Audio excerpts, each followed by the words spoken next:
Muy buenas tardes. Un saludo especial de la presidenta del Consejo Superior de la Judicatura, la doctora Diana Alexandra Remolina Botía, de la vicepresidente, la doctora Gloristela López Jaramillo, y desde luego de cada uno de los miembros del Consejo Superior. Quiero darles una bienvenida cordial a todas las personas que están conectadas a esta capacitación que hoy se titula El uso de las TIC en la función de control de garantías, con la participación de 3 formadores de la Escuela Judicial que van a compartir su experticia, su experiencia judicial y académica en estos temas tan importantes en época de pandemia. La idea de esta capacitación es sensibilizar sobre la importancia de la adecuada implementación de herramientas digitales para la labor judicial y administrativa de los despachos de la especialidad penal, reconociendo las particularidades de las audiencias preliminares con relación a la garantía de los derechos de todos los actores del proceso penal. En esta oportunidad nos acompañan como formadores los doctores Paula Astrid Jiménez Monroy, juez 34 penal municipal con función de control de garantías de Bogotá, que hablará acerca del papel del juez para la formulación de imputación. El doctor Gustavo Barbosa Neira, juez 19 penal municipal con función de control de garantías de Bogotá, quien disertará sobre los criterios para la imposición de las medidas de aseguramiento, y el doctor Carlos Enrique Cortés Otero, juez coordinador del Centro de Servicios del Sistema Penal Acusatorio de Bucaramanga, que brindará algunos tips o recomendaciones más bien para la aplicación de las tecnologías de la información y la comunicación en las audiencias preliminares. Adicionalmente, y sobre este último punto, tenemos video elaborado por los jueces que posteriormente y en otra actividad lo queremos poner a su disposición. La actividad permitirá reconocer todas las particularidades de algunas de las audiencias preliminares. Así que le doy la bienvenida a la doctora Paula Astrid Jiménez Monroy para su presentación. Bienvenida, doctora Paula Astrid. Muy buenas tardes, doctora. Es para mí un honor ser invitada por la Escuela Judicial. Primero que todo, un gran saludo al Consejo Superior de la Judicatura, quien está en este momento su presidenta, la doctora Diana Remolina, a la Escuela Judicial y a usted, doctora María Lucero Nuevo. Muchas gracias por estos esfuerzos, porque sé que usted y su equipo se han esforzado mucho para que podamos seguir compartiendo el conocimiento. Igualmente, un gran saludo a la comunidad judicial que nos esté escuchando en este momento. Entonces, procedo a hablar sobre el tema que tiene relación con el juez de control de garantías y la formulación de imputación. ¿Qué temas quise desarrollar en un primer momento? La naturaleza, precisamente, de esta audiencia. Esta audiencia, en un principio, se le tomó como algo de no de tanta significancia. Ahora hay unas reformas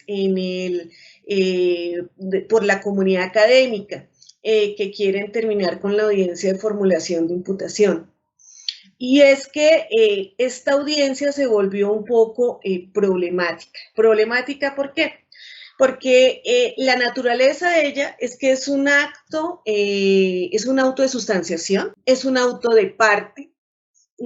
Al ser un auto de parte, pues los autos de parte no tienen recursos y, sin embargo, al ser un acto de la Fiscalía, de todas maneras el juez sí tiene que ejercer un control. Ahora bien, ¿desde cuándo se habla precisamente de ese control? Jurisprudencialmente tenemos la sentencia C591 del 2005, que nos habla que precisamente los jueces no podemos ser notarios, sino que debemos hacer un control aún en la audiencia de formulación de imputación. Luego, la jurisprudencia de nuestra Corte Suprema de Justicia ha venido a desarrollar precisamente eso. Y entonces, ya esa audiencia que se decía que era solamente potestativa de la Fiscalía, sí, es potestativa de la Fiscalía, pero tiene que ser sometida, repito, a esos controles. Está regulada, como todos sabemos, en los artículos 286, 287 y siguientes. Y fíjense ya la primera situación que hay que tener, como se dice, cuidado con ella, y es que las personas a las cuales se les vaya a imputar son precisamente personas que deben estar no solamente individualizadas, sino también identificadas. Y esto ha cobrado importancia, pues por la situación que ya casi cerca de 2 años estamos viviendo en nuestro país, y es la migración. Y es que nos llegan a las audiencias personas extranjeras donde solamente se está ante personas que están individualizadas pero no identificadas. ¿Qué hacer ahí? La Corte Suprema de Justicia resolvió este problema en abril del 2015 en una sentencia que es la 45753 del 29 de abril de ese año. Era la ponencia del doctor Gustavo Malo. Y miren lo que decían sobre el papel de nosotros, los jueces de control de garantías en esa audiencia. Si bien es cierto que el artículo 128 del Código de Procedimiento Penal del 2004 consagra la obligación para la Fiscalía de verificar la correcta identificación o individualización del imputado a fin de prevenir errores judiciales, también no es que dicha exigencia debe cumplirla desde que inicia la investigación. Lo anterior, porque solo una vez obtenida la debida individualización o identificación del indiciado, puede acudir ante el juez de control de garantías para proponer la realización de algunas audiencias preliminares que así lo demandan. Continúa la Corte. Una de ellas es la formulación de y que en su artículo 288 exige directamente al fiscal que exprese oralmente la individualización concreta del imputado, incluyendo su nombre, los datos que sirvan para identificarlo y el domicilio de la Corte. Lo dicho quiere significar que un presupuesto ineludible para llevar a cabo la diligencia previa de imputación es que el investigado esté debidamente individualizado e identificado, pues en caso contrario, el acto en mención no podría llevarse a cabo, ni mucho menos ser avalado por parte del juez de control de garantías. Esta última parte la subrayo. Y es que esta situación de las personas extranjeras ha llevado a que se hagan audiencias de formulación de imputación y que luego, en la etapa del juicio, pues se tengan que absolver. ¿Por qué? Porque nunca se pudo hacer esa debida individualización. ¿Qué más debe haber en una formulación de imputación?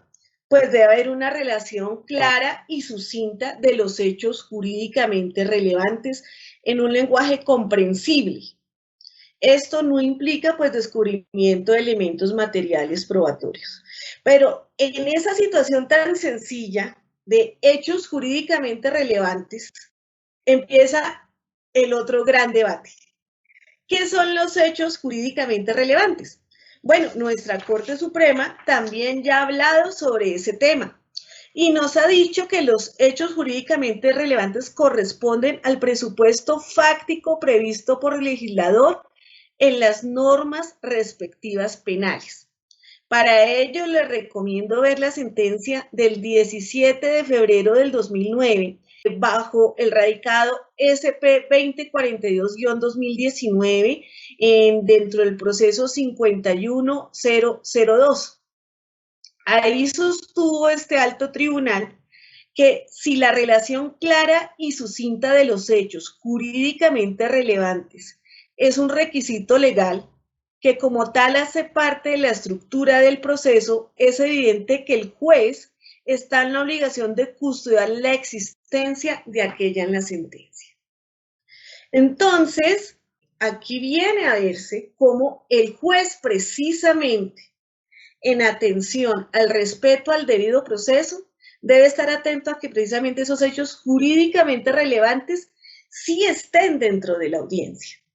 Miren, una sentencia arquimédica que habla sobre el papel del juez en esta audiencia es la SP 4792 2018 bajo el radicado 52507. Y miren lo interesante que habló acerca de nuestro papel. Comillas, acerca de la necesidad de intervención del juez en este tipo de temas, pues sí se ha advertido que lo esencial de las audiencias de formulación de imputación y acusación reclama la adecuada y suficiente definición de los hechos jurídicamente relevantes, al punto de que no hacerse ello genera afectación profunda de la estructura del proceso y consecuente nulidad. La labor del funcionario judicial no puede erigirse pasiva al amparo de una mal entendida imparcialidad. En efecto, si se entiende que el juez se alza como fiel de la balanza que caracteriza derechos y posibilita la adecuada tramitación del proceso, no puede él permanecer impávido cuando advierte que la diligencia no cumple su cometido central, independientemente del tipo de acción u omisión que conduce a ello. Y continúa más adelante la Corte. Así las cosas, siendo requisito sustancial de las audiencias de formulación de imputación y de acusación, la presentación clara y completa de los hechos jurídicamente relevantes, es deber del juez de control de garantías y el de conocimiento velar porque estos presupuestos se cumplan.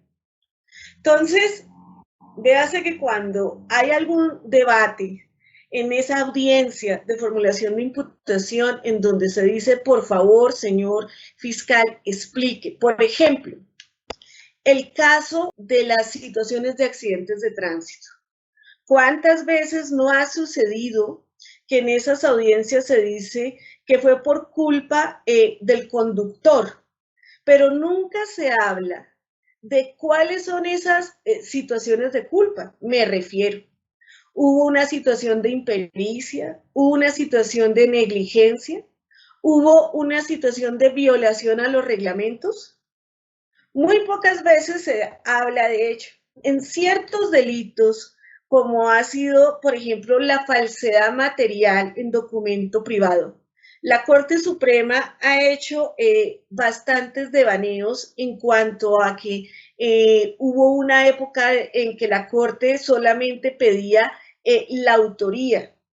Luego, en la falsedad del documento privado se pedía no solamente la autoría, sino también la orden. Luego solamente se pedía la orden. Ahora creo que se están pidiendo solamente la situación de dar la orden. Pero cuando el juez ha hecho estos requerimientos, a veces los fiscales se han resentido por ello. Y no es que estemos haciendo más, no, es que esa es precisamente la labor. Hechos jurídicamente relevantes. Y es que miren lo que dice esta sentencia después. Desde luego, no se trata de que el funcionario judicial reemplace a la parte o le imponga su particular visión de los hechos o su denominación jurídica, sino apenas exigir de ella que cumpla con los requisitos legales. Vale decir, la presentación clara y completa de los hechos jurídicamente relevantes, en el entendido que la exigencia se representa necesaria para soportar la validez de la diligencia dentro de los presupuestos que gobiernan la estructura del proceso. Máxime cuando cabe anotar, al amparo del principio antecedente consecuente que signa el proceso penal, no es posible acceder al próximo momento procesal si el anterior no se ha adelantado. Vean lo interesante de esto, porque aunque la imputación está consagrada como un auto de mera sustanciación y de trámite, sin ella no puede haber, por ejemplo, medida de aseguramiento. Sin ella, sin el aval del juez frente a la audiencia de formulación de imputación, no puede haber ¿qué? No puede haber acusación. Si estamos ante un proceso que, por ejemplo, es competencia de la ley 1826, pues ahí ya no cabe la imputación como todos sabemos, pero que tiene que haber el escrito de acusación. Y sin ese escrito, pues entonces tampoco puede haber medida. O sea, es una audiencia que se decía, pero tan solo es una mera imputación, es algo sencillo. No, no viene a ser sencillo y viene a ser complejo. Y desde ahí Se empiezan a cocinar, como diríamos por ahí, las situaciones para una eventual nulidad. El papel entonces de la Fiscalía, ¿cuál es? Pues es el de velar porque precisamente le entere al procesado cuáles son esos hechos fácticos, cuáles son esos hechos jurídicos, cuál es la norma penal absolutamente clara. No puede ser una imputación ambivalente, me refiero a que no puede ser a que se diga en una audiencia que se le está imputando por peculado, por apropiación o por destinación oficial diferente. No, tiene que ser absolutamente claro el cargo. Tiene que decir concretamente las fechas en que supuestamente se produjo ese peculado. Tiene que decir concretamente el cargo de esa persona y por qué y cuál de las funciones supuestamente vulneró, porque precisamente estamos hablando de un empleado público. Ahora bien, otro gran problema jurídico, y es cuál es la naturaleza de la decisión de un juez de control de garantías de no avalar la imputación. Porque cuando avalamos, se supone que eso no tiene ningún recurso, ¿no? Precisamente por ser un acto de sustanciación, por ser un acto de impulso.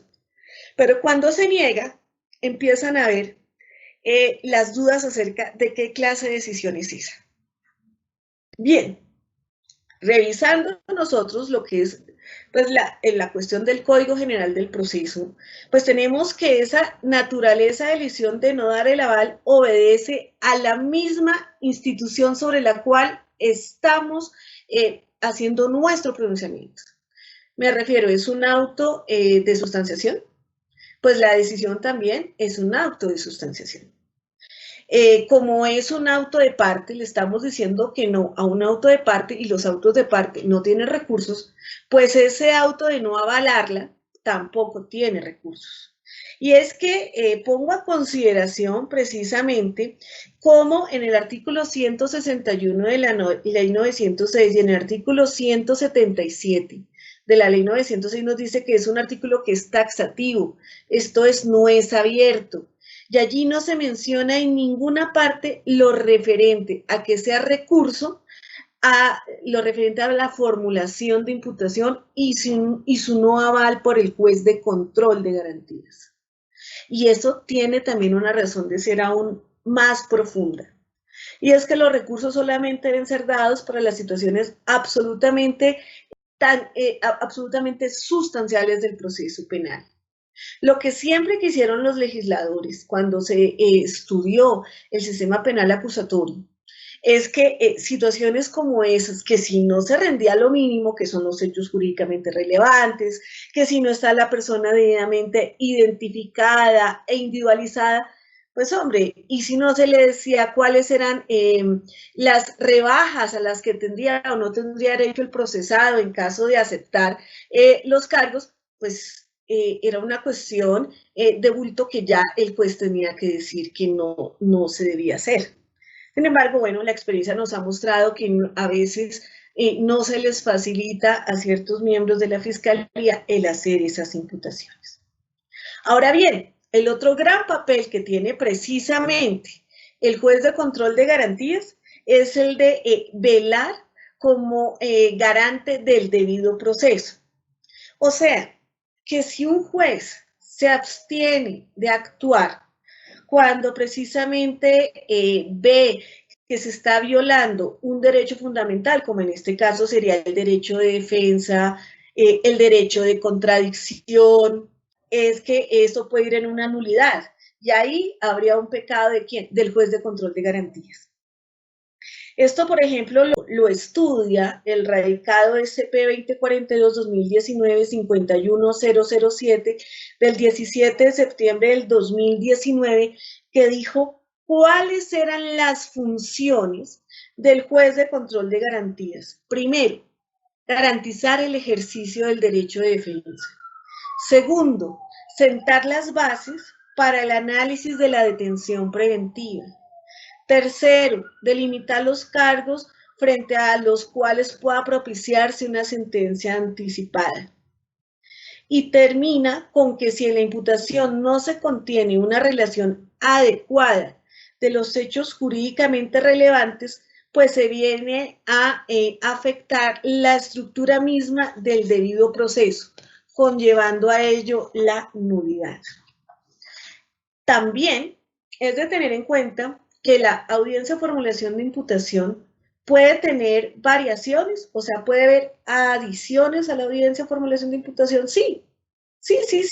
La cuestión jurídica se puede cambiar, pero considero que es hasta antes de que precisamente se venzan los términos para interponer el escrito de acusación. Ya una vez interpuesto el escrito de acusación, ya no se puede ir hacia atrás, considero yo, variar precisamente esa imputación. Y como ustedes bien lo saben, en la situación de congruencia entre la sentencia y la imputación, los hechos no pueden cambiar. Lo que sí puede cambiar es que es la calificación jurídica de hechos. Entonces, quiero concluir con lo siguiente. 1. Esa vigilancia en la imputación debe hacerse tempranamente. 2. Siempre el juez debe velar porque se respete el debido proceso. 3. Tiene que garantizar el derecho de defensa. Así que si en dado caso un juez observa que un defensor pues realmente no tiene los elementos jurídicos, no conoce el sistema, pues en su caso debería desplazar esa defensa. ¿Problemático? Sí, pero es que precisamente para eso está el juez de control de garantías. 3. Si ven que los hechos jurídicamente relevantes pues realmente no están en ese lenguaje que nos pide el artículo 286, 287. Esto es que sea una situación expresa, que sea una situación clara, circunstancias de modo, tiempo y lugar, con un lenguaje que pueda entender el procesado, pues tampoco se puede hablar. 4. Debe también propender porque precisamente para hacer esa imputación se vea que el sujeto frente a la cual se ejerce esté en las condiciones mentales y físicas para que pueda atender ello. Y 5, si observa que realmente esa imputación no está de acuerdo con lo normado en el artículo 29 de la Carta Constitucional, con el artículo 8 de la Convención Americana de Derechos Humanos, que habla precisamente sobre esas garantías, las garantías a conocer de qué es lo que se le está imputando, las garantías de saber cuáles son los cargos concretos, de saber por qué supuestamente él cometió ese ilícito, pues precisamente ahí se está vulnerando ese derecho fundamental. También el juez que no debe permitir, no puede permitir, digamos, discusiones bizantinas. Tampoco el juez puede permitir que en esta audiencia se develen pruebas, puesto que esa no es la audiencia para ello. La audiencia para ello será en dado caso, si siguen con la medida de aseguramiento esa, o si no ya con las debidas audiencias de formulación de acusación y preparatoria, pero no aprovechar la imputación para hacer una situación absolutamente larga. Y también si ve que se está repitiendo el asunto, esto es que la Fiscalía está siendo repetitiva, pues también llamarle la atención con toda la educación del caso, con todo el respeto del caso, pero a efectos de que no repita y así poder seguir adelante. La imputación es una audiencia sencilla, pero sí se sabe hacer. Y el primero que debe entender la audiencia debe ser el juez. Y el juez tiene que estar vigilante de que el imputado haya entendido esos cargos. Bueno, dejo así centrados estos apartes, ¿sí? Para que si desea la escuela hacer preguntas, pues con mucho gusto se recibe. Muy buenas tardes, doctora Paula. Acertada exposición. Sí, hay varias preguntas en el chat de participación. Se nos comentaba algo relacionado con la procedencia de ciertos recursos. Justamente la primera inquietud es la decisión de no avalar la imputación ¿Es susceptible de recurso de apelación?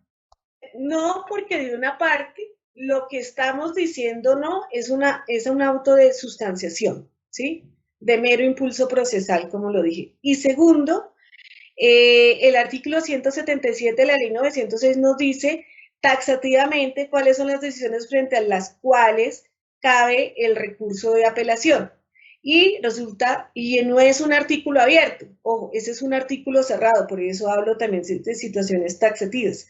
Y ahí dice claramente que no cabe, o sea, ahí no está vinculado, no está asignado, no está fijado el auto de no avalar la imputación. Gracias, doctora. En el evento que el juez impruebe la imputación, ¿podrá seguirse con la medida de aseguramiento? No, porque precisamente para la medida de aseguramiento es un presupuesto procesal la formulación de imputación. Doctora, ya para finalizar, si se trata de una persona privada de la libertad y no se avala la imputación, ¿se debe dejar en libertad al procesado? Sí, porque acuérdense que el artículo 32 de la Constitución y el artículo 28 que nos habla que las personas solamente pueden ser privadas de la libertad por una orden de un juez o la excepción es la flagrancia.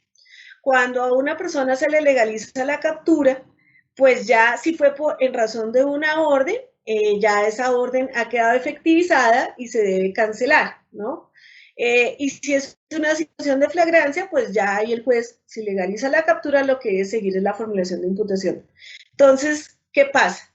Para tenerlo privado de la libertad, tiene que haber esa medida con la orden de detención preventiva. Pero frente a cuáles cargos, si precisamente el juez no los ha avalado, entonces sí se debe dejar en ese momento en libertad, en inmediata libertad al procesado. Doctora, nuevamente muchas gracias, una feliz tarde. Comentarle, además de las 700 personas que nos acompañan, que enseguida continuará la exposición del doctor Gustavo Barbosa Neira. El doctor Gustavo actualmente es el juez 19 penal municipal con función de control de garantías de la ciudad de Bogotá. Doctor Gustavo, muy buenas tardes. Muy buenas tardes, un cordial y respetuoso saludo a todos los asistentes y un especial agradecimiento por el apoyo para realizar este evento al Consejo Superior de la Judicatura, a su presidenta, la doctora Diana Alexandra Remolina Botia, a la Escuela Judicial Rodrigo Lara Bonilla, a su directora, la doctora Marilucero Novoa, y a sus colaboradores y a toda la comunidad jurídica en general que en este momento nos acompaña. El tema que hoy voy a abordar es medidas de aseguramiento, temas controversiales de praxis judicial. Voy en este momento a compartir una presentación. Bien. Iniciemos por el concepto de la medida de aseguramiento. Mediante la sentencia C-425 del año 2018, la Corte Constitucional puso presente que las medidas de aseguramiento son una medida cautelar de tipo personal que se adoptan en el curso de un proceso penal y que consisten en la privación de la libertad de manera provisional. Su objeto así es entonces realizar los derechos y deberes constitucionales en sentido estricto consisten en asegurar el cumplimiento de las decisiones que se adoptan en un proceso penal y garantizar la presencia del sindicado en el mismo para que así sea más efectiva la investigación y el juzgamiento, así como garantizar los derechos de la sociedad. Claramente el artículo 296 de la Codificación Procesal Penal así nos lo indica. Y ese mismo concepto fue acogido por la Sala de Casación Penal de la Corte Suprema de Justicia en auto del 24 de julio del año 2017, radicación 41.734. Las medidas de aseguramiento fueron definidas por la Corte Suprema de Justicia, también la Corte Constitucional, entre otros en la sentencia C-318 del año 2008 y la sentencia C-425 del año 2008.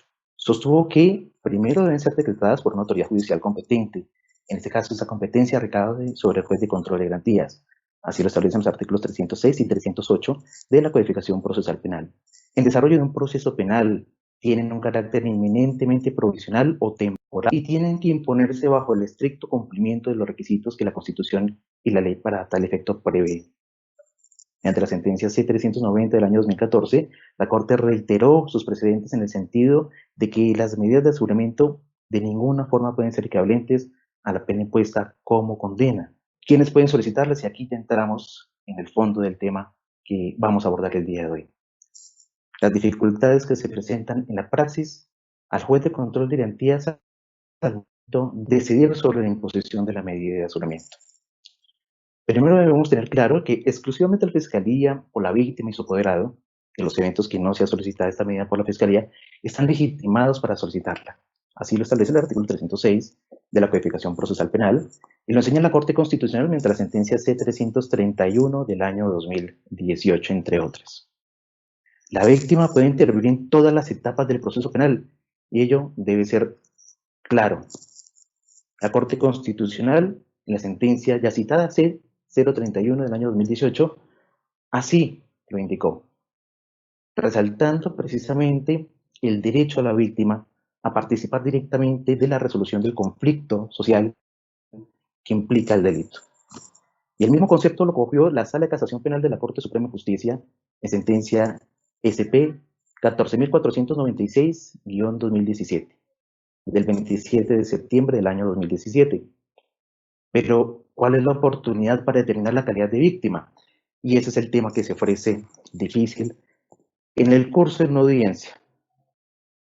Las audiencias preliminares, que son las que conocemos los jueces de control de garantías inicialmente, como la etapa primigenia del proceso penal. Sobre el tema, resalta la sentencia del 12 de diciembre del año 2012, recado 40.242. Allí se indica que la simple manifestación de haber sufrido un perjuicio no habilita al peticionario para acceder a tal requerimiento. ¿Y por qué se ofrece difícil el tema en punto a lo que aquí abordamos? Porque en esa sentencia, por ejemplo, la Corte tuvo serias dificultades para el reconocimiento de la calidad de víctima, ya en una etapa más avanzada del proceso, en un caso por varias conductas punibles. En la sentencia se abordaba un caso por concierto para delinquir, prevaricato por acción y peculado por apropiación, delitos en los cuales precisamente se ofrece bastante difícil el reconocimiento de la calidad de víctima, tema que no es tan sencillo como podría pensarse. Un tema sencillo podría ser, por ejemplo, posibles atentados contra la vida o la integridad, formación y libertad sexual. Así entonces, se ofrecería primigenio, por ejemplo, que en la audiencia de solicitud de legalización de captura se solicitara el reconocimiento de esa calidad de víctima. El juez enfrenta el siguiente problema. No le han sido puestos de presente por parte de la Fiscalía ni siquiera los más mínimos argumentos para establecer de qué trata el proceso, cuyo conocimiento va a afrontar en ese momento el juez de control de garantías en punto a la realización de las audiencias preliminares. Desde entonces, si una persona pretende postularse como víctima, difícil le resulta al juez de control de garantías pronunciarse sobre esa precisa solicitud. Y así entonces, ¿cuál es la oportunidad entonces adecuada para determinar esa calidad de víctima? El artículo 340 del Código de Procedimiento Penal no la enseña. Precisamente, la audiencia de formulación de acusación, porque es un estadio más avanzado del proceso en el cual ya se encuentran decantados bastante los hechos jurídicamente relevantes y la calificación jurídica de la conducta, que permite así al juez de conocimiento entonces afrontar esa decisión respecto al reconocimiento de la calidad de víctima. Más adelante veremos cuáles podrían llegar a ser también esas dificultades en el reconocimiento de la calidad de víctima, porque también la Corte Suprema de Justicia y la Corte Constitucional han sido enfáticas en que pueden incluso participar de las etapas primigenias del proceso penal. Otro tema que ofrece bastante dificultad en el curso de las audiencias de solicitud de imposición de medida de aseguramiento, y aquí hago un paréntesis para establecer que estoy tratando los temas que me parecen más relevantes en el curso de las audiencias de imposición de medidas de aseguramiento, entendiendo que todos los participantes ya tienen conceptos básicos de lo que implica la imposición de medidas de aseguramiento y que se aborda el tema de una perspectiva distinta. El párrafo segundo del artículo 307 de la Codificación Procesal Penal nos enseña que en la solicitud de imposición de medidas de aseguramiento, el juez de control de garantías debe estudiar el principio de gradualidad en punto a establecer si se satisfacen los requisitos para efectos de la imposición de la medida de aseguramiento. Recordemos que hubo una determinación bastante controversial el 31 de mayo del año 2018 en el radicado 98.507, STP 721 del año 2018, una sentencia de tutela por cuyo medio la Sala de Casación Penal de la Corte Suprema de Justicia había indicado vía jurisprudencial que no era necesario analizar cada una de las medidas de aseguramiento del catálogo de las no privativas de la libertad, incluso la del numeral segundo, literal A de ese artículo 307, privación de la libertad en lugar de residencia del encausado, en caso de que se observara que determinada medida era la que cumplía los requisitos de necesidad, proporcionalidad y adecuación, punto al caso. Pero mediante la sentencia STP 12.397 del año 2019, radicado 106.238 del 3 de septiembre de ese año, aclaró la Corte que una interpretación estricta acorde al ordenamiento jurídico que regula el instituto de las medidas cautelares en cita, como por ejemplo la medida de aseguramiento, obliga al juez a efectuar una valoración conforme lo impone el párrafo segundo del artículo 307 de la obra procesal penal. ¿Por qué? Porque ello constituye un límite material a la imposición de medidas de aseguramiento privativas de la libertad. Pero entonces surge aquí un tema más controversial también. ¿Qué ocurre con lo que indica el numeral primero del artículo 199 de la ley 1098 del año 2006? Recordemos que esta norma indica que en determinados delitos, entre ellos el secuestro, atentados contra la integridad, libertad y formación sexual, delitos contra la vida de carácter doloso que acaezcan sobre menores de edad, solo procede como medida de aseguramiento la privativa de la libertad en centro penitenciario. La Sala de Casación Penal de la Corte Suprema de Justicia ya ha tenido la posibilidad de abordar el tema, sin embargo, todavía presenta dificultades, por lo que ya veremos también a continuación. En la sentencia del 6 de septiembre del año 2019, radicado 53.976, indicó que solo puede imponerse la medida en este tipo de casos si se cumplen estrictamente todos los requisitos legales y los parámetros de necesidad de la medida. De lo contrario, no sería entonces procedente su imposición. Allí entonces, el problema respecto al principio de gradualidad sería preguntarnos si en ese tipo de casos, si obedecemos a los principios, entre otros, pro homine, podríamos establecer la procedencia de otro tipo de medida de aseguramiento, y se han forjado dos tesis. Una en punto a que sí sería procedente imponer otra de las medidas de aseguramiento del catálogo del artículo 307 de la Codificación Procesal Penal, incluso no privativas de la libertad si el caso lo amerita, en aras de hacer efectivo y materializar el principio pro homine. Así, por ejemplo, imaginemos un delito contra la integridad, libertad y formación sexual de un menor de edad, pero en donde la defensa logra demostrar que el encausado no comparte lugar de habitación con ella y que no existe ningún riesgo en punto a que pudiera vulnerar nuevamente esos bienes jurídicos que se pretenden proteger, y que se lograría igualmente el fin que establece la Constitución y la Codificación Procesal Penal para el caso en concreto, con la privación de la libertad en el lugar de domicilio de esta persona. Eso nos conlleva una reflexión respecto a la aplicación del principio de gradualidad en este tipo de casos. La segunda tesis indica que, al ser una prohibición legal contenida en el Código de la Infancia y la Adolescencia que se dirige a la protección de los derechos del menor de edad, la única medida que procedería sería la imposición de medida de aseguramiento privativa de libertad en centro penitenciario. Allí resulta interesante precisamente esa sentencia del 6 de septiembre del año 2019, que recordemos trató de un caso dirigido contra un fiscal por el presunto delito de prevaricato por omisión. ¿Cómo fue el caso?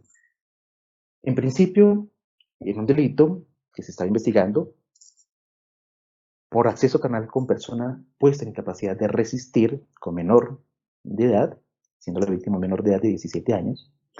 En principio, la Fiscalía solicitó la imposición de medida de aseguramiento. El juez que conoció del caso, juez de control de garantías, no encontró los requisitos para efectos de imponer la medida de aseguramiento cumplidos, motivo por el cual negó su imposición. Ello conllevó a que el encausado recuperará su libertad. Y posteriormente, en el curso del proceso, el fiscal apeló la decisión del juez de primera instancia. En el curso del proceso, el fiscal cambió. Este nuevo fiscal examinó el caso y desistió del recurso de apelación.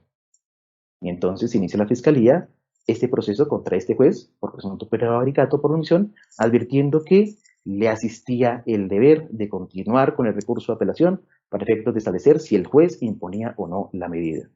Y aprovechó la Corte Suprema de Justicia para hacer un estudio bastante interesante respecto a cómo debe manejarse el tema en ese tipo de casos, como por ejemplo el que contempla el artículo 199 de la Ley 1098 del año 2006. Absolvió al fiscal indicando que si no se encuentran acreditados los requisitos, y ese es un examen previo que debe realizar la Fiscalía, no procedería a la medida. Motivo por el cual, en el caso, ahondando en el mismo, encontró la Corte que si no se satisfacían esos requisitos, conforme la determinación que yo había adoptado en primera instancia, el fiscal no había incurrido en el delito de prevaricato por omisión.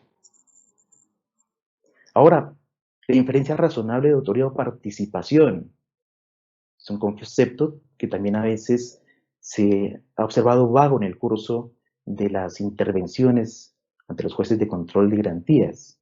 En la sentencia del 24 de julio del año 2017, radicado 47.850, la Corte ofrece un concepto muy claro de inferencia razonable de autoría o participación. Indica que es una deducción efectuada por el funcionario judicial ¿sobre qué? Sobre la probabilidad que existe en términos lógicos y razonables entre un espectro de posibilidades serias de que el imputado haya cometido o dominado la realización de una conducta ilícita o participado de su ejecución. Bien, sin que ello implique un pronóstico anticipado de responsabilidad penal o equivalga a la certeza sobre el compromiso del procesado. Entonces, así es un juicio lógico deductivo en el grado de la probabilidad. ¿En punto a qué? A establecer conforme los elementos materiales probatorios, la evidencia física y la información legalmente obtenida y lleguen las partes en el curso de la audiencia de solicitud de imposición de medida de aseguramiento, determinar un grado de probabilidad de que el imputado primero puede ser autor o partícipe del delito que se le imputa. Y segundo, que se cumple con los fines que establece la codificación procesal penal en el artículo 296 y desarrollados en los siguientes artículos, entre otros el artículo 308 de la codificación procesal penal, para efectos de establecer si es viable o no la imposición de la medida de aseguramiento. Los otros requisitos, precisamente los que establece ese artículo 308. Recordemos que el parágrafo de ese artículo indica que el pronóstico debe realizarse a futuro, pero los jueces no podemos establecer qué va a ocurrir a futuro. Así entonces, ese es un criterio de actualidad. Un criterio de actualidad en punto a establecer que la medida se muestra necesaria para efectos de que el imputado obstruya el debido ejercicio de la justicia, de que constituya un peligro para la seguridad de la sociedad de la víctima, de que no comparecerá al proceso, de que no cumplirá la sentencia, según los parámetros que ha establecido el legislador allí, y cada una de estas sentencias que se citan en cada uno de estos numerales, si logran observar en la presentación, ha desarrollado el tema en punto a la constitucionalidad de los apartados normativos a los que estamos haciendo referencia. ¿Qué otras solicitudes se pueden presentar en el curso de una audiencia de este talante? La detención en el lugar de residencia, que está de estar debidamente acreditada en punto a qué, a establecer el arraigo, y que ese arraigo no obstaculizará el juzgamiento. Así lo indicó la Corte Suprema de Justicia, entre otros, en sentencia el 1 de febrero del año 2017, radicado 47.377 y la sentencia C-318 del año 2018. También nos ofrece un concepto de arraigo, entendido como el establecimiento de una persona de manera permanente en el lugar con ocasión de sus vínculos sociales, determinados, por ejemplo, por la pertenencia a un núcleo familiar, a un grupo, a una comunidad, a un trabajo o a una actividad, así como la posesión de determinados bienes. Ese concepto lo indicó la Corte Suprema de Justicia en estas dos sentencias que acá cito. El 3 de febrero del año 2016, radicación 46.647 y la sentencia del 10 de octubre del año 2018, radicación 52.373. Otra de las solicitudes que normalmente presentan en el curso de la audiencia, el imputado mayor de 65 años. Esa simple condición no implica que opera de manera automática la concesión, por ejemplo, de la imposición de medida de aseguramiento en lugar de domicilio, una no privativa de la libertad o la no imposición de la medida. Pues también implica estudiar, entre otros, la naturaleza y la modalidad del delito. Establecidos esos criterios, definir si se hace aconsejable su reclusión en lugar de residencia o la no imposición de medida de aseguramiento. La sentencia C-910 del año 2012 desarrolla claramente el tema. Que al imputado le falten 2 meses o menos para el parto. es una causal claramente objetiva. Si se cumple esa causal y está debidamente sustentada, operará de inmediato.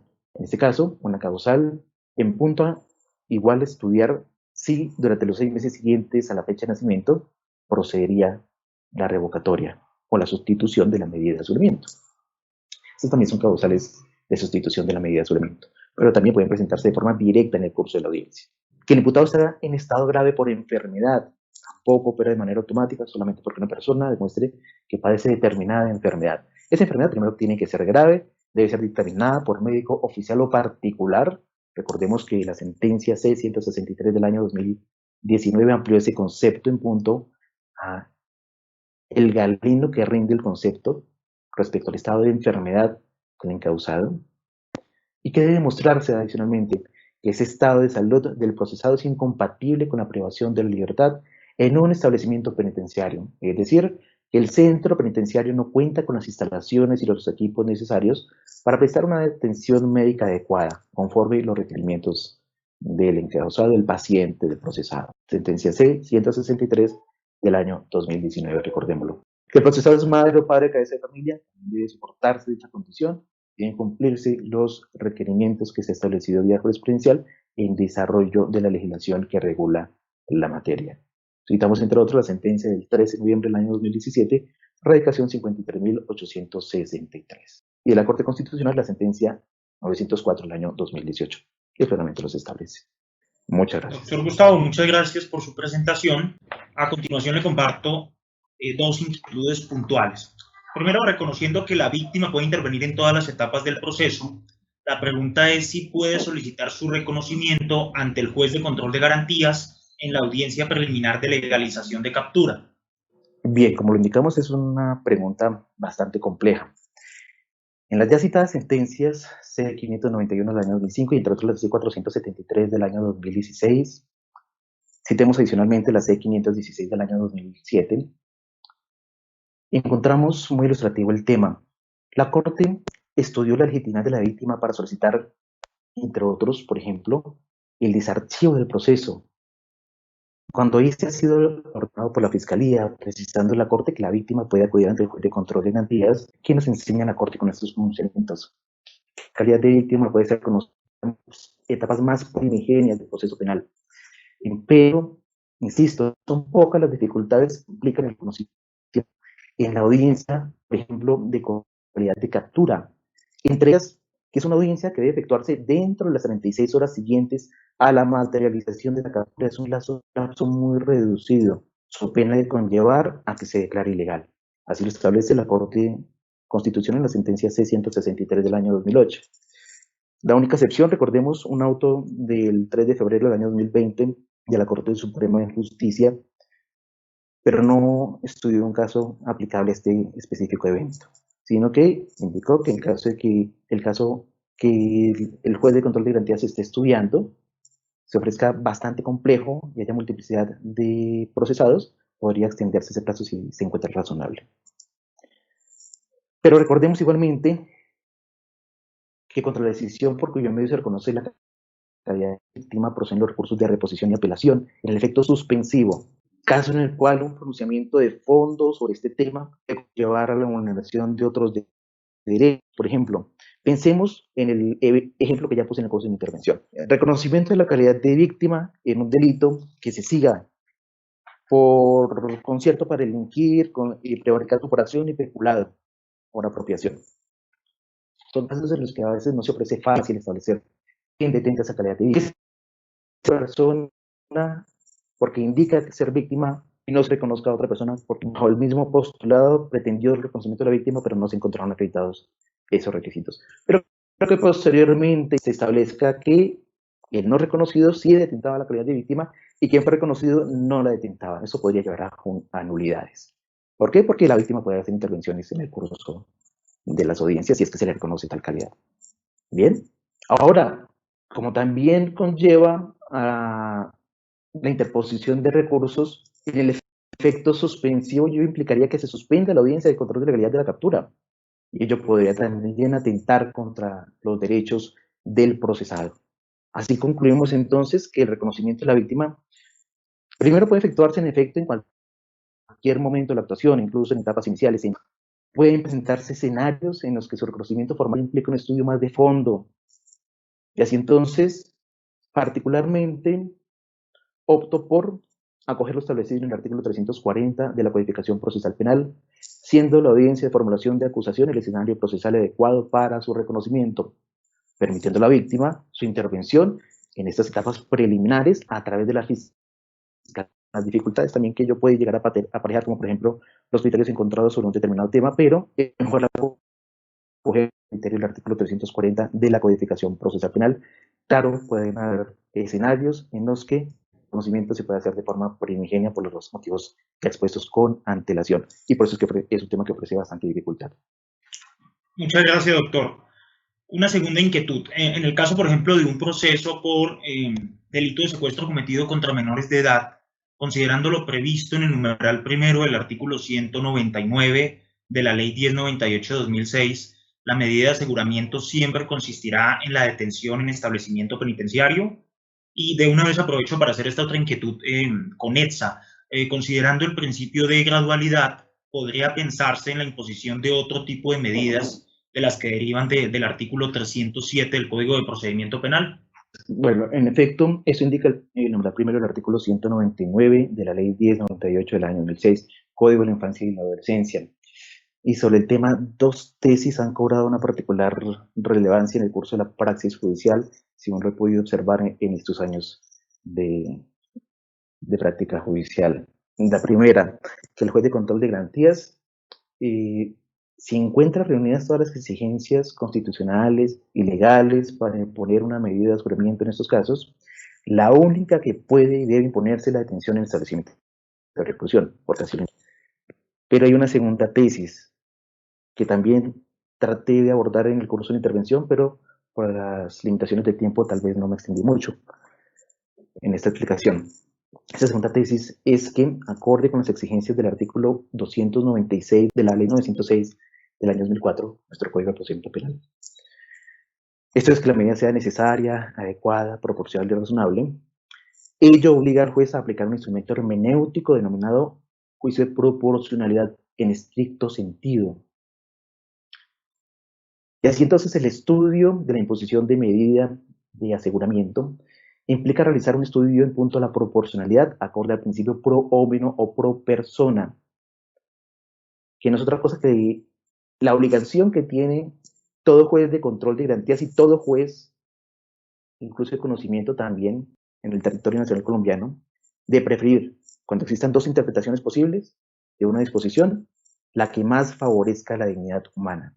Así entonces, en un caso, por ejemplo, de secuestro contra un menor de edad, si el procesado, retomemos el caso que puse, tiene arraigo en un lugar distinto al de domicilio de la víctima, no se observa que se cumplan con las condiciones en punto A, proteger a la víctima, pero sí, por ejemplo, que representa un peligro para la sociedad, resultaría proporcional imponer una medida de aseguramiento privativo de la libertad en centro penitenciario al estar decantados todos los requisitos para efectos de imponerla en lugar de domicilio, sino está claramente más restrictiva que la privativa de la libertad en un centro penitenciario. Esta segunda tesis indica que sí. Tiene sustento también en la sentencia que puse presente, esta segunda tesis, en la del 6 de septiembre del año 2019, recado 53.976. Recuerden el caso del fiscal que les comenté. Esa sentencia nos deja varias reflexiones. En punto a que la imposición de una medida solamente debe proceder si existe mérito para ello, y que el juez solamente debe imponerla si encuentra acreditadas todas las exigencias para tal efecto. Pero para definir el suscrito, opta por aplicar la primera tesis, teniendo en cuenta que se trata de una disposición legal orientada a la protección también de derechos de menores de edad, sujetos de especial protección constitucional. Pero estoy seguro de que pronto las altas cortes advertirán las dificultades que acarrea el tema y realizarán un procedimiento de fondo y más analítico sobre el problema jurídico que conlleva esta pregunta, este tema en particular, al igual que lo hizo respecto, por ejemplo, al tema del vencimiento de términos en el catálogo de delitos del artículo 199 de la Ley 1098 del año 2006, que implica un gran avance desde el año 2016. Muchas gracias. A usted, doctor, muchas gracias por su exposición. Una feliz tarde. Y a continuación nos acompaña el doctor Carlos Enrique Cortés Otero.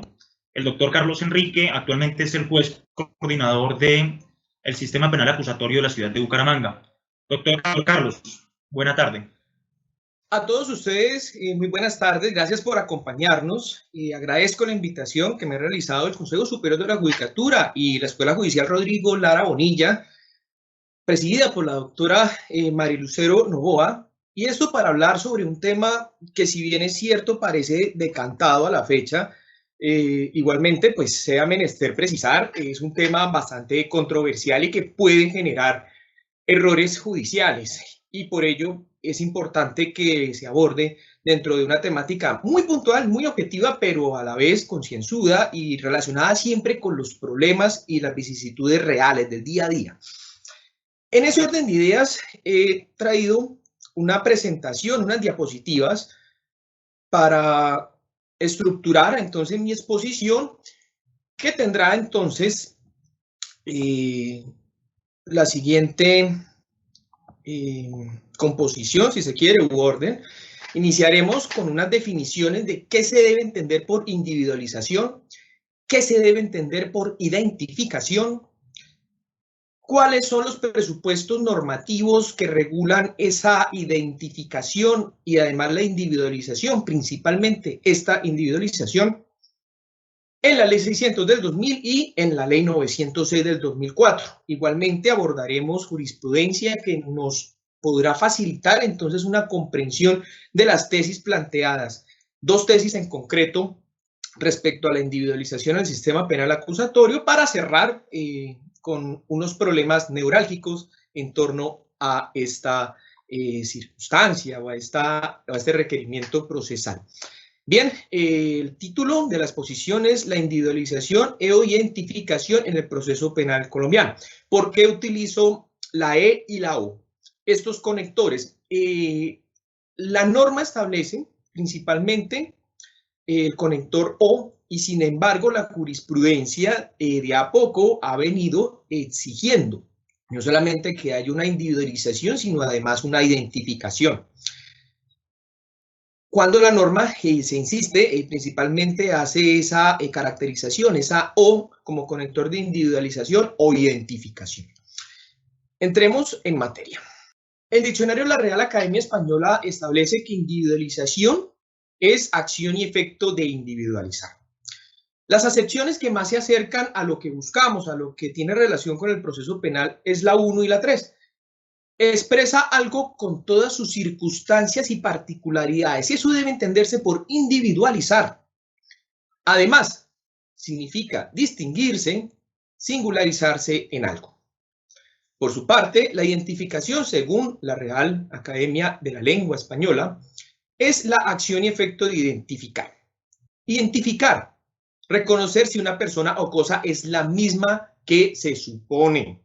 Entonces estamos hablando de dos palabras que tienen conexión, tratan entonces de singularizar, de establecer a una persona, en el caso del proceso penal, para que no exista ningún equívoco entre esta persona frente a los demás. Tenemos entonces que la individualización durante el proceso penal, esto durante el proceso penal, no en la sentencia, sino durante el proceso penal, tiene la siguiente composición normativa. Resalto las siguientes normas. En la Ley 600 del 2000, el artículo 332, lo que corresponde a la investigación previa o desde la investigación previa, y el artículo 338 de la Ley 600 del 2000 en cuanto a las formalidades de la indagatoria. Por su parte, la Ley 906 del 2004 establece en el artículo 128 en sentido estricto la individualización o identificación del procesado. También en la formulación de imputación, artículos 288, 286 y en cuanto al contenido, 288 del Código de Procedimiento Penal, el artículo 337, 339 en lo que respecta al escrito de acusación, el contenido de la acusación, artículo 337 del Código de Procedimiento Penal, en cuanto a la audiencia como tal, artículo 339, y en cuanto al proceso penal abreviado, el artículo 536, que remite entonces a las reglas del proceso ordinario en lo que respecta a la composición del escrito de acusación. No obsta señalar igualmente que la individualización también se encuentra contemplada dentro de los requisitos o finalidades del programa metodológico que adelanta la Fiscalía General de la Nación en el artículo 207 de la Ley 906 del 2004, y en lo que respecta igualmente a la conversión de la acción penal de naturaleza pública a una práctica entonces privada que puede ser adelantada por el representante de la víctima, pero en todo caso dentro de un proceso penal público, en el artículo 554. También tiene relevancia la individualización en lo que respecta a la medida de aseguramiento, bien sea la ley 600 del 2000 o la ley 906 del 2004. ¿Cómo se surte entonces esta labor de individualización del investigado? Bueno, es en este punto donde debe entonces establecerse que se trata de un paso a paso, en el que primero se inicia con una verificación en la cual la Fiscalía tiene que tomar unos datos, bien sea el registro de cada dactilar, el nombre, la cédula, hacer una individualización del sujeto en cuanto a sus rasgos morfológicos, y todo ello para hacer una verificación de la correcta individualización e identificación en la medida de lo posible.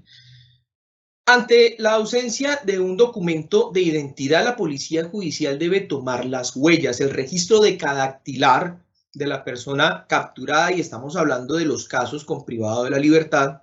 Hago este énfasis, para luego hacer una corroboración ante la Registraduría Nacional del Estado Civil mediante unos medios, unas herramientas técnicas y tecnológicas que permitan precisar la identidad. Esto frente a las personas de nacionalidad colombiana, en los casos en que la registraduría cuente con la información de estos ciudadanos. Se supone que este trabajo, esta labor de corroboración debe realizarse en 24 horas a partir de la solicitud. Finalmente, pues tenemos una circunstancia de una verificación negativa que es posible, y esto en caso de los extranjeros, principalmente extranjeros como población flotante frente a la cual el Estado colombiano no tenga la posibilidad de corroborar la identidad.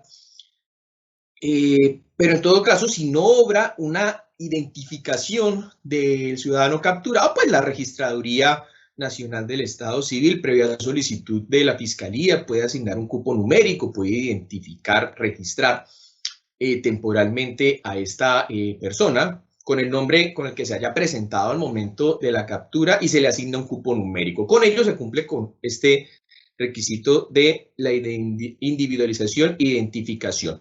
¿En qué momento? Desde el primer momento, son actos urgentes. Entonces, para preparar las audiencias preliminares que la Fiscalía debe solicitar ante el juez de control de garantías, entiéndase preliminares concentradas, la legalización de captura, la formulación de imputación y, en dado caso, la solicitud de medida de aseguramiento, se supone que todos estos insumos ya deben estar conformados por parte de la Fiscalía. Vamos entonces con los criterios jurisprudenciales. Como ya les había señalado, haremos entonces una comparación de cómo se venía manejando la ley 600 y al principio del sistema acusatorio. A esto lo vamos a denominar tesis A, y vamos a abordar la tesis B y la que actualmente se está aplicando en el sistema penal acusatorio. Traigo a colación entonces esta sentencia de la Corte Suprema de Justicia, radicado 11-412 del 2003. Acá se plantea entonces un falso paralelismo o antagonismo entre la identificación y lo que se entiende por identidad física o individualización. Realmente son elementos complementarios. Lo que se trata de establecer es que se trate, o que se busca, que esta persona que se encuentra sometida al proceso penal no sea confundida con un tercero, que tengamos plena claridad de que la persona que está asistiendo, a la que estamos requiriendo dentro del proceso penal, corresponde entonces a aquella que se encuentra involucrada en el delito, aquella que se está realmente enjuiciando hacia esa persona a quien se está encauzando el poder punitivo del Estado. De manera que la identificación de alguna manera está asociada a la idea de documentos oficiales, pero trasciende a otros aspectos. En ese orden de ideas, la individualización corresponde a una operación a través de la cual se especifica o determina a una persona por sus rasgos particulares. Entiéndase entonces aquella composición morfológica y alude a la persona como un ser material, con sus componentes físicos, con sus características, para precisar entonces una individualización. Se parte entonces de estos criterios individualizadores, como son características, color de la piel, tez trigueña, tez blanca, una contextura física, una estatura, el corte de cabello, en los eventos en que esto sea relevante, obviamente, fecha de nacimiento en la medida de lo posible, que esto no hace tanto parte de la identidad, pero que son datos que se pueden conseguir con la registraduría, lugar de nacimiento, filiación. Todos estos datos permiten establecer una individualización del ciudadano que se encuentra sometido al proceso penal. Rescato este texto concreto de la sentencia porque es el mensaje que quiero que se lleven la tarde de hoy frente a la individualización. Considero que este es el norte al que debemos apuntar con esta situación o con este requerimiento dentro del proceso. Hago lectura textual. Sería ideal, pero no indispensable, conocer todos los datos que brinden tanto la identificación como la individualización de la persona que es sometida a la acción punitiva del Estado.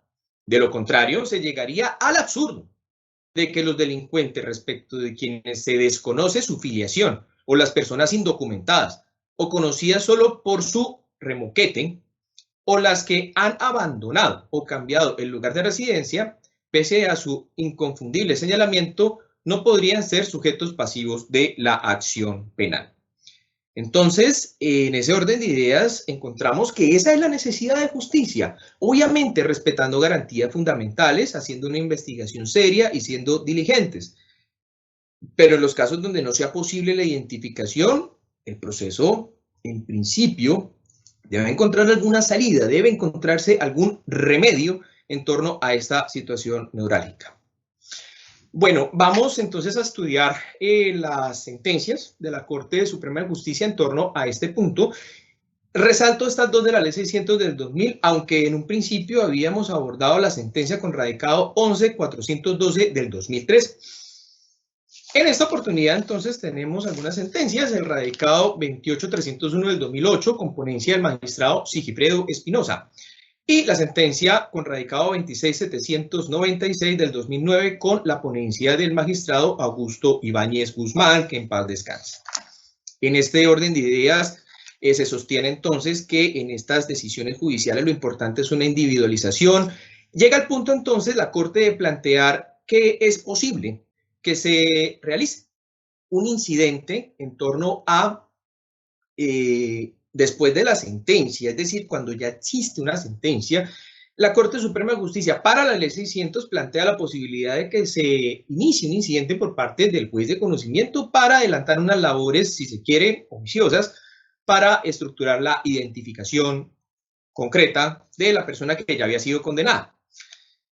Pero la tesis en concreto era resaltar una individualización con los rasgos morfológicos, con datos que inequívocamente nos lleven a precisar, a individualizar a la persona sometida al proceso penal, pero además condenada. Tenemos entonces la tesis A en la Ley 906 del 2004. Se citan las sentencias. Radicado 30.103 del 2008, con ponencia del magistrado Alfredo Gómez Quintero. Sentencia con radicado 30.361 del 2010. Magistrado ponente Sigifredo Espinosa Pérez, y el radicado 34.779 del 2011, con ponencia del magistrado Fernando Alberto Castro Caballero. ¿En qué consiste la tesis A? Primero, la individualización o identificación es tema de prueba en el juicio oral. Segundo, a pesar de que se tengan todos los medios cognitivos dentro del proceso, esta situación de la individualización o identificación debe probarse en el juicio oral. Tercero, ante la imposibilidad de establecer estos tópicos o inclusive en el hecho de que se cuenten con los medios cognitivos pero no se hayan solicitado aducido, solicitado la práctica y en efecto practicado las pruebas acorde a establecer la individualización o identificación del acusado, entonces tendría que optarse por nulitar la actuación. De manera que se trata entonces de una tesis que afirma que la individualización o identificación hacen parte de un tema de prueba en el juicio oral y por ende tendría que probarse, de gracia, por parte de la Fiscalía. Porque claro, hace referencia entonces la Corte al contenido del artículo 128 del Código de Procedimiento Penal y esto precisamente en aras de evitar errores judiciales a futuro, no solamente en cuanto al investigado o acusado, sino frente a terceras personas. Ya lo miraremos al final, que tiene obviamente consecuencias. Entramos entonces a analizar la tesis penal B, la que he establecido como B, y esto porque a partir de esta sentencia 40.663 del 2014, la Corte Suprema de Justicia en este escenario establece que la individualización e identificación debe establecerse desde el inicio del trámite formal del proceso, con la audiencia de formulación de imputación. Cambia entonces la regla, la Corte Suprema de Justicia, y afirma que esto, en cuanto a la individualización e identificación, ya debe estar establecida desde el inicio del proceso, que no es entonces un tema de prueba en el juicio oral, sino que esto ya debe estar absolutamente dilucidado, debe estar superado desde la formulación de imputación. Se resalta entonces esta sentencia con radicado 45.753 del 2015, con ponencia del magistrado Gustavo Malo Fernández. En esta decisión, que es tal vez la más recurrente, la más citada por los despachos judiciales, inclusive por la misma Corte Suprema de Justicia cuando sostiene esta tesis, es que en ella indica que la individualización e identificación, ojo, acá ya empieza a hablar la Corte de individualización e identificación, debe estar lo suficientemente dilucidada en diligencias anteriores al juicio oral, obviamente a la sentencia. Debe cumplirla desde que inicia la investigación. Individualización e identificación es presupuesto ineludible de la imputación y si falta, si no se tiene una individualización e identificación, el juez no debe avalar el acto. Esta decisión tiene entonces este contenido, complementa entonces la del radicado 40.663 del 2014, reafirma entonces que la individualización debe estar resuelta en etapas anteriores al juicio oral, que debe plantearse desde el principio del proceso, desde la formulación de imputación o su equivalente, el traslado de escrito de acusación en el proceso penal abreviado. Posteriormente, la Corte Suprema de Justicia, en sentencia con radicado 43.651, con ponencia del magistrado José Francisco Acuña, indica o resalta, además, dentro de los argumentos expuestos en las anteriores sentencias, que en el programa metodológico que elabora la Fiscalía General de la Nación, uno de esos requisitos del programa metodológico es el que el fiscal debe realizar las actividades conducentes para la individualización de los autores y partícipes del delito. La Corte Suprema de Justicia, igualmente en sentencia con radicado 48.368 del 2019, con ponencia de la magistrada Patricia Salazar Cuellar, tal vez la última más relevante sobre el tema, última sentencia, establece que la individualización e identificación debe estar lo suficientemente dilucidada en diligencias iniciales. Reitera la sentencia de componencia del doctor Malo Fernández del 2015, la 45.753, y una de las pruebas de la identificación e individualización del proceso, que una es esta prueba y otra la que demuestra su responsabilidad penal. Entonces, por así decirlo, establece dos escenarios demostrativos. Uno probatorio, que es estrictamente probatorio en el juicio oral sobre la responsabilidad penal, y otro que tiene que ver con un escenario demostrativo, si se quiere, de medios cognoscitivos aportados por la Fiscalía en audiencias anteriores al juicio oral, principalmente desde la formulación de imputación o su equivalente, el traslado escrito de acusación y el proceso ordinario en la audiencia de formulación de acusación. Estos temas deben estar ya dilucidados, deben estar resueltos, deben contar entonces con suficientes elementos para estructurar, para fijar entonces esta individualización e identificación. Se resalta en estas decisiones judiciales son concordantes en establecer de que no es necesario realizar estipulaciones probatorias en la audiencia preparatoria respecto a la individualización e identificación. Igualmente, la audiencia concentrada del proceso penal abreviado, no es necesario realizar esta estipulación, como quiera que a partir del 2014, como se ha establecido con esta tesis B, se plantea entonces que no es un tema de debate dentro del juicio oral, no se prueba dentro del juicio oral, sino que además se establece en audiencias anteriores desde la formulación de imputación. Se resalta igualmente en esta decisión del 2019 que para la individualización puede servir y ser inclusive suficiente, dependiendo del contexto, obviamente, y las demás pruebas aportadas, la prueba testimonial. No solamente es válida, sino que además obedece a que dentro del sistema penal acusatorio no se establece ningún tipo de tarifa legal, de manera que pues mal se haría en solicitar algún tipo de elemento o evidencia o en el juicio oral una prueba que acredite de manera específica y que se solicite de esa manera una prueba para la individualización e identificación del acusado.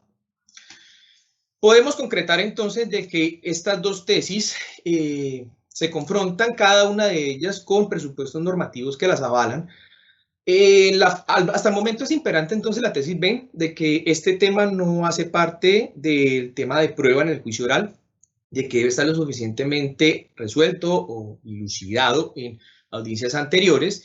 Igualmente se plantea entonces la necesidad de que se realicen algunos controles. En la sentencia del 2015, con radicado 45753, con ponencia del magistrado Gustavo Malo Fernández, pues en principio otorga entonces esta posibilidad de que se realice un control por parte del juez constitucional con función de control de garantías para que su criterio avale o no la formulación de imputación en los eventos en que la individualización sea insuficiente.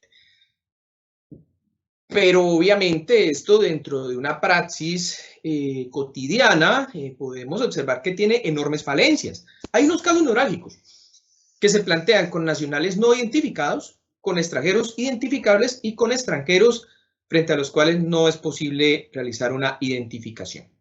La individualización de personas privadas de la libertad es una obligación por parte de la Fiscalía General de la Nación. Estos casos en principio no deberían representar mayores inconvenientes dentro de la judicialización, porque si la persona está privada de la libertad se cuentan con suficientes medios para individualizarlo, tomando sus huellas, registro fotográfico de la persona, también se toma una entrevista, se le toman unos datos en cuanto a su nombre, su arraigo, su filiación, rasgos morfológicos que lo singularicen frente a otras personas, que lo distingan de otras personas como tatuajes, cicatrices, malformaciones, etc. Y esto entonces permite una individualización que obviamente tendrá la Fiscalía que ahondar, tendrá que buscar en los registros de la registraduría, obviamente en estas bases de datos, consultar a la registraduría o a las entidades consulares sobre la identificación de ciertas personas en el evento en que se trate de extranjeros identificables. ¿Cuándo se presenta el problema? En concreto, con esas personas vinculadas al proceso penal frente a las cuales no es posible precisar una identidad de una forma técnica, de una forma normativa, por así decirlo, oficial. Estamos hablando entonces, por ejemplo, de los casos de personas privadas de la libertad, capturados venezolanos. Es sabido entonces que el gobierno colombiano ha roto relaciones diplomáticas, políticas con el Estado de Venezuela, y esto obviamente ha generado una dificultad en torno a la identificación de las personas sometidas a un proceso penal con esta nacionalidad. ¿Qué herramientas se están utilizando? Se agota entonces el trámite del artículo 128 del Código de Procedimiento Penal. Esto obviamente para establecer si se trata de una persona colombiana. Si se trata de un colombiano que no cuenta entonces con un registro en la base de datos de la registraduría, pues se registra con el nombre que ha manifestado y se le asigna un cupo numérico. Esto es claramente superable por parte del Estado. Insisto que el problema se está presentando con los extranjeros. Entonces, en el caso, por ejemplo, de la población flotante de venezolanos, lo importante entonces es adelantar unos trámites, intentar todavía con las agencias consulares de Venezuela, y esto porque entiendo que a la fecha todavía están arrojando cierta información de los datos con los que cuentan en su base de datos, que además es muy limitada. En el evento en que no se pueda obtener información de estas entidades, tendremos entonces que acudir a las entidades migratorias nacionales, y esto en aras de verificar si esta persona que está siendo sometida a una indagación, una investigación dentro del proceso penal, pues tiene algún dato registrado en estas bases de datos. ¿Qué es lo que se pide? Entonces, que hayan suficientes medios cognitivos para realizar la consulta. Es obligación de las entidades migratorias, de las entidades encargadas de verificar el flujo de personas, el tránsito de personas extranjeras, de consolidar una base de datos de esta población flotante, especialmente extranjeros y de la República Venezolana. Pensando entonces que no se cuenta con esta información, debe entonces la Fiscalía realizar una exhaustiva individualización de la persona que se pretende vincular al proceso penal. En estos casos es difícil entonces iniciar un proceso penal de manera formal en contra de esta población si no se cuenta al menos con un registro decadactilar, con unas huellas que permitan a posteriori, en el evento en que sea requerido por una orden de captura para comparecencia, una orden de captura para el cumplimiento de medidas de aseguramiento o inclusive una sentencia condenatoria, no sería entonces viable expedir estos mandatos de captura, de comparecencia, si no se cuenta entonces con estos datos de corroboración, y ello porque claramente se puede producir un error judicial en torno a la aprehensión de una persona que nada tiene que ver con el proceso penal. De manera que en los casos en que en definitiva no pueda realizarse una debida y suficiente individualización, se aconseja a la Fiscalía que no dé inicio a estos procesos penales hasta tanto no se supere ese impasse y se logre una debida individualización de la persona requerida. En el evento que opere el fenómeno de la flagrancia, claramente estaremos hablando de una persona que, si ha sido capturada, ya cuenta con un registro decadactilar dentro de los actos urgentes, y con este elemento, además de lo establecido en el artículo 129 del Código de Procedimiento Penal, es menester precisar, la Fiscalía General de la Nación debe conformar una base de datos, un registro de las personas sometidas al proceso penal, y bien puede utilizarse este mecanismo para recolectar toda esta información que permita a posteriori realizar requerimientos judiciales a estas personas y precisar una identidad en sentido procesal, al menos no estrictamente normativo, pero al menos sí un criterio de individualización, además de los ya mencionados en esta disertación. De manera que esa es la problemática actual que se presenta. Obviamente esto ya es algo que excede a las agencias estatales en cuanto a la posibilidad de una corroboración precisa y minuciosa de cada uno de los venezolanos que se encuentran en este país o los demás extranjeros frente a los cuales no sea posible establecer una identificación, pero el criterio jurisprudencial predominante a la fecha es que se puede continuar con el proceso con una individualización lo suficientemente robusta y completa para singularizar a la persona que se encuentra sometida al proceso penal. En el evento en que esto no sea posible, el juez de control de garantías tiene dos salidas. En el evento de una formulación de imputación en estas condiciones, la primera es aplicar entonces lo preceptuado por la Corte Suprema en la sentencia del 2015 con radicado 45753, estableciendo entonces que no se podría avalar ese acto de comunicación por parte del ente acusador, atendiendo a que viola garantías fundamentales.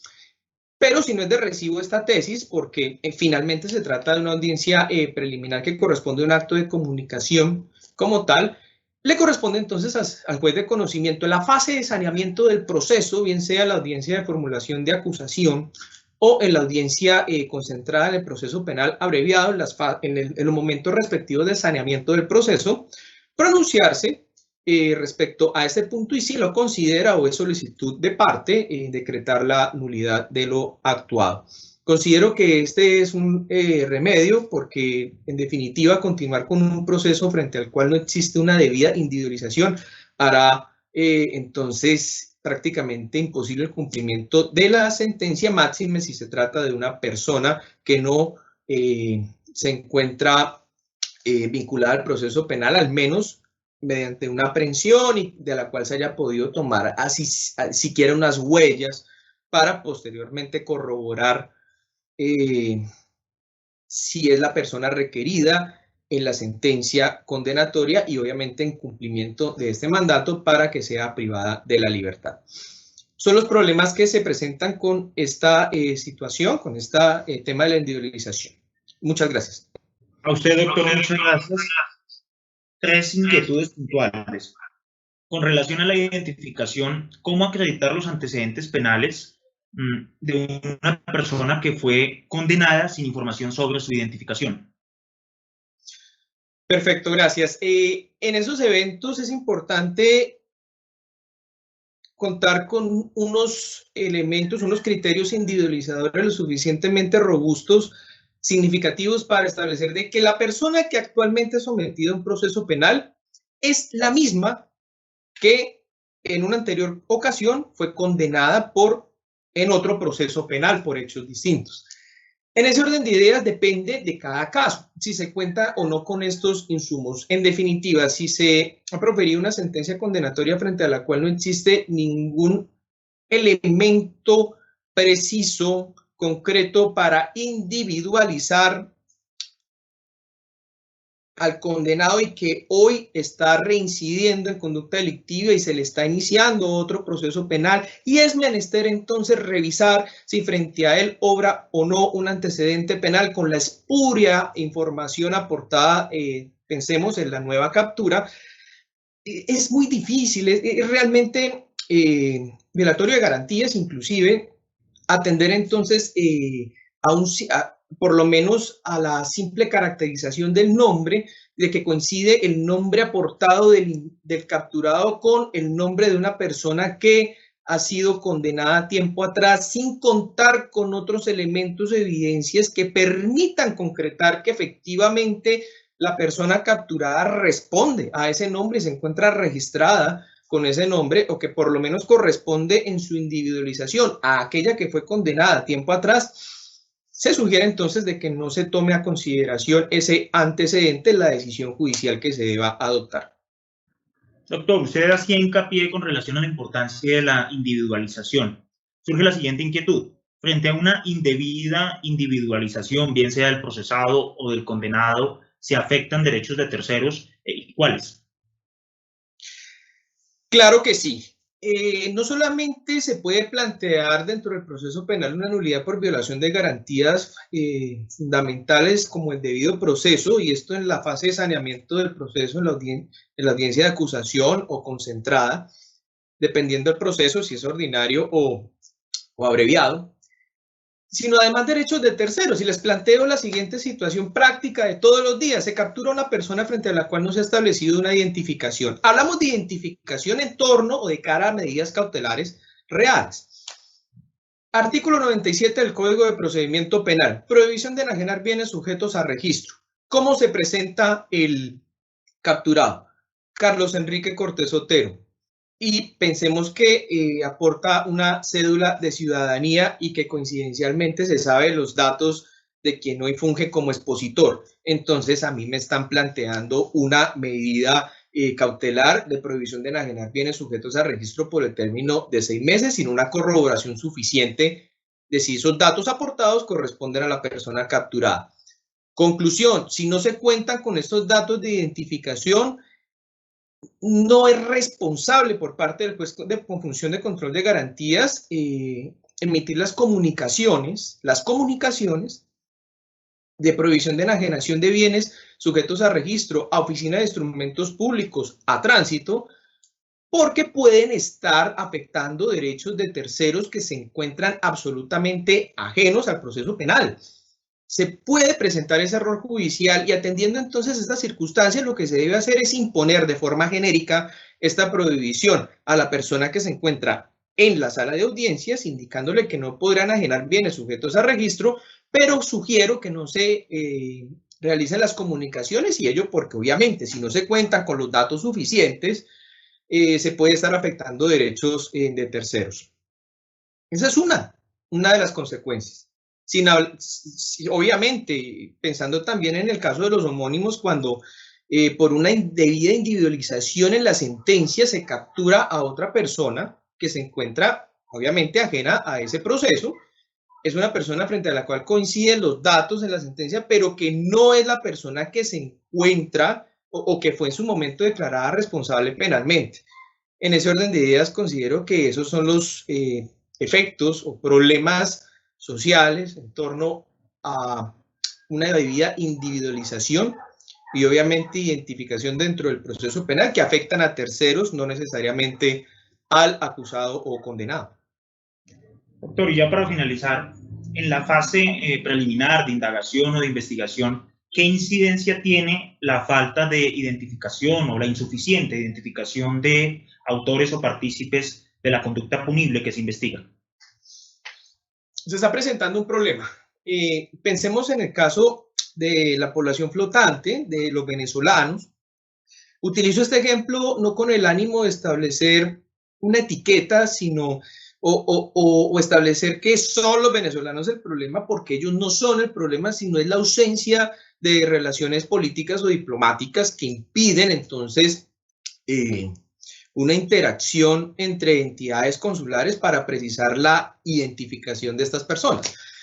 En ese orden de ideas, dentro de la fase de indagación o investigación previa, cuando la Fiscalía no cuenta con esos elementos, pues obviamente no podrá dar inicio formal al proceso.